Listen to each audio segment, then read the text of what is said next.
Being कुछ अरसे के लिए उसको कहा गया कि आप मंजर से हट जाएं। तो अभी जो इधर शुरू में जो बात हुई थी ना कि जी वो कुछ लोगों ने उसकी ट्रोलिंग की थी, तो थोड़े दिन के लिए तो बहुत से लोग जाते हैं। हम इस चीज़ के ऐनी शाहिद हैं कि वो कुछ अरसे के लिए बहुत शदीद इसरार पे थोड़े अरसे के लिए कुछ दिन के लिए उसको कहा गया था कि आप मंजर से हट जाएं। और अभी ये 1.5-2 घंटे पहले एक डिप्लोमेट जो है, वेस्टर्न डिप्लोमेट, वो भी मुझे यही बता रहे थे।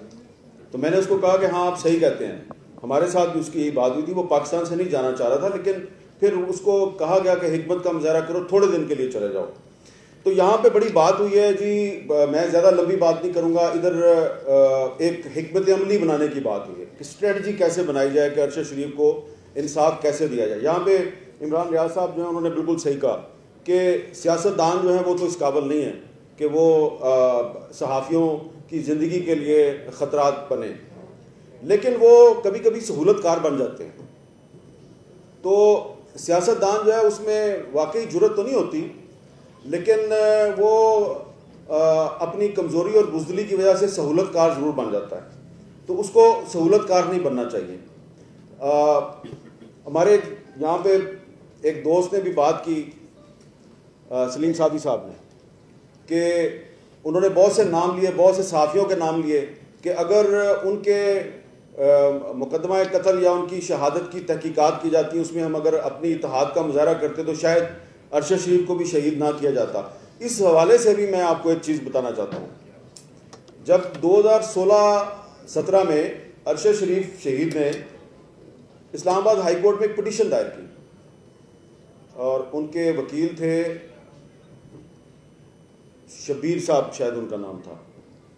तो उन्होंने एक पिटीशन दायर की कि जी जो हामिद मीर पे जो अटैक हुआ था तो उसकी जो इंक्वायरी रिपोर्ट है वो पेश की जाए। अच्छा, अब मैंने जब वो अखबार में ख़बर पड़ी तो आमिर मदीन के घर में अरशद शरीफ को मिला। मैंने उसको कहा यार आप ने पिटीशन दायर किया? कहते हैं हाँ जी की है। तो अब मैंने उसको पूछा यार खैरियत है, आपने क्यों पिटीशन दायर? उसने कहा जी किसी भी कमीशन का पता ही नहीं चलता, रिपोर्ट ही नहीं आती। तो कम से कम एक ये कमीशन है, इसमें सुप्रीम कोर्ट का चीफ जस्टिस जो है वो उसको हेड कर रहा था, उसकी सरबराही कर रहा था उस कमीशन की, तो ये रिपोर्ट तो आनी चाहिए ना। मैंने कहा चलो ठीक है। अब मैंने उस वक्त सोचा, माजरत से यहाँ पे हमारे PFUG की लीडरशिप भी मौजूद है, मैंने सोचा यार ये काम तो PFUG को करना चाहिए था, ये अरशद शरीफ कर रहा है। लेकिन शुक्र है कि आज अरशद शरीफ के मामले पे PFUG खामोश नहीं है। और एक बात मैं आपको मैं इसमें बहुत क्लियर हूँ, बड़ी मैं क्लैरिटी के साथ आपको बता रहा हूँ। आप जितनी मर्जी यूनिटी का मुजाहरा कर लें, आप UN को ख़त लिख दें, आप जाके हुकूमत वक्त के साथ सारे इकट्ठे होकर चले जाएं,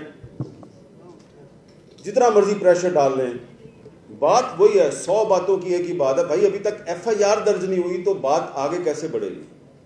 तो क्या हमारे पास कोई ऐसा रास्ता है कि FIR भी दर्ज नहीं हो रही और सुप्रीम कोर्ट का चीफ जस्टिस जो है वो भी एक आज खुद नोटिस लेके और अब सिर्फ खानापूरी कर रहा है, और जो हाल है इस वक्त अदालतों का वो भी आपके सामने है, और जिन पर शक किया जाता है, अरशद शरीफ शहीद की वालदा ने जिन लोगों को नॉमिनेट किया है उनका भी आपको पता है। तो क्या हमें इंसाफ मिल सकता है?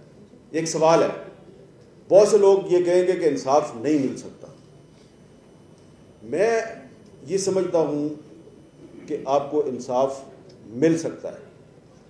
कभी कभी ऐसा भी होता है कि इंसाफ जो है वो आपको हाई कोर्ट या सुप्रीम कोर्ट से नहीं मिलता, आप तारीख से इंसाफ तलब कर लेते हैं, और तारीख से इंसाफ तलब करना आपका हक है।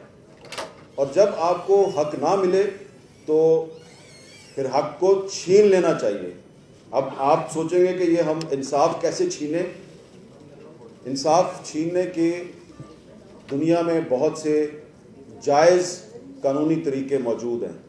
मैं आपको एक ऐसी तजवीज़ देने लगा हूँ कि उस तजवीज़ पे अमल करते हुए दुनिया में पिछले 3-4 साल के दौरान बहुत से सहाफ़ी जिनको मुख्तलिफ ममालिक में in the line of duty उनको कत्ल कर दिया गया, तो उनके अहले खाना ने, उनके साथियों ने जद्दोजहद की, उनके मुल्क की अदालतों ने उनको इंसाफ नहीं दिया, लेकिन उन्होंने एक ऐसा रास्ता इख्तियार किया कि कातिल न सिर्फ बेनकाब हुए, बल्कि एक साथी ने लफ्ज़ इस्तेमाल किया, बल्कि उनकी नेमिंग भी हुई और उनकी शेमिंग भी हुई। तो अगर ये तरीक़ाकार जो है वो अफजल भट्ट साहब ने सऊदी अरब के सहाफ़ी अदनान खाशकजी का जिक्र किया, जमाल खाशकजी का, तो जिस तरीके से आपको पता है कि जमाल खाशकजी जो है उसका मुकदमा किधर चल रहा है, सऊदी अरब में तो नहीं चल रहा। कहाँ चल रहा है? अमेरिका में भी नहीं चल रहा। कत्ल तुर्की में हुआ था, वहाँ पे भी नहीं चल रहा भाईजान, उसका मुकदमा चल रहा है दी हैग में। अच्छा, दी हैग में कौन चला रहा है? मैं आपको मिसाल ये देना चाह रहा हूँ। मैं आप मिसाल इसलिए दे रहा हूँ, मैं इससे पहले क्लियर करना चाह रहा हूँ, इधर बहुत से लोग बैठे हैं और जो मैं आपको तजवीज़ देने लगा हूँ वो काबिल अमल तजवीज़ है। आपको किसी हुकूमत के पास जाने की ज़रूरत नहीं, किसी यूनाइटेड नेशंस के पास जाने की ज़रूरत नहीं। ये काम आपने खुद आप कर सकते हैं with the help of civil society, लेकिन इसके लिए जुर्रत और बहादुरी की ज़रूरत है, भागना नहीं है। काम आप कर लेंगे, भागना नहीं है इसके लिए। ये तरीका क्या है? ये तरीका बर्ट्रैंड रसल ने इख्तियार किया था। जब 1966 में बर्ट्रैंड रसल ने एक रसल कोर्ट कायम किया पीपल्स ट्रिब्यूनल के नाम से, वियतनाम में जो अमेरिका ने वॉर क्राइम्स किए, तो बर्ट्रैंड रसल ने उन वॉर क्राइम्स के खिलाफ एक प्राइवेट कोर्ट बनाई पीपल्स कोर्ट के नाम से।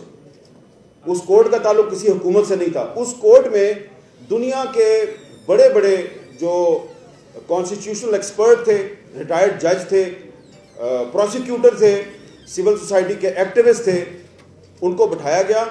उन्होंने बाकायदा प्रोसीडिंग की, गवाह आए, उन पर जरा हुई और उसका जो रसल कोर्ट का फैसला है, उस फैसले के नतीजे में अमेरिका को वियतनाम में जंगी जराइम का मुजरम करार दिया गया। और जो रसल कोर्ट का जो फैसला था वो उसको किसी ने ये नहीं कहा कि जी ये तासुब पे मबनी फैसला था या हम इसको नहीं मानते। और उस रसल कोर्ट के फैसले के बाद अमेरिका वियतनाम से अपनी फौज निकालने पर मजबूर हुआ था। उस रसल कोर्ट को बाद में पीपल्स ट्रिब्यूनल का नाम दिया गया। और पिछले साल दी हैग में अदनान खाशकजी, एक श्रीलंकन जर्नलिस्ट और एक कोलंबिया के जर्नलिस्ट, इन 3 सहाफ़ियों की जो केस था उस पे एक पीपल्स ट्रिब्यूनल बनाया गया, उसकी प्रोसीडिंग शुरू हुई। फिर वो जो ट्रिब्यूनल था वो इन तीनों मुल्कों में गया और उसने उस ट्रिब्यूनल को सऊदी अरब में नहीं जाने दिया गया, लेकिन अदनान खाशकजी की जो वाइफ हैं, जमाल खाशकजी की जो वाइफ हैं, उन्होंने उस ट्रिब्यूनल के सामने आके अपनी स्टेटमेंट दी। तो इसमें यह नहीं होता कि आप अपना जो ज़ाती मौक़िफ़ है उसको आप फैसला बना के अनाउंस कर दें, ऐसा बिल्कुल नहीं होता। जिस तरह के एक कोर्ट का एक पूरा प्रोसीजर होता है, उस प्रोसीजर के मुताबिक चलता है सारा काम। उसमें जो जजेस होते हैं, इस पीपल्स ट्रिब्यूनल के जो जजेस होते हैं, वो या तो सुप्रीम कोर्ट के रिटायर्ड जजेस होते हैं या बहुत अच्छी इंटेग्रिटी और साख वाले प्रोसिक्यूटर्स होते हैं। तो उनकी तो पाकिस्तान में कमी नहीं है। तो अब आपने करना क्या है? आपको अगर सुप्रीम कोर्ट ऑफ पाकिस्तान से इंसाफ नहीं मिल रहा, हाई कोर्ट से इंसाफ नहीं मिल रहा, और अरशद शरीफ शहीद की फैमिली जो है उसको लोअर कोर्ट में जाके तारीख पे तारीख में उनको वहाँ पे पेश होना पड़ता है, और सबको पता है कि वहाँ से तो इंसाफ नहीं मिलेगा। तो हमने और आपने करना क्या है? बड़ा सिंपल है।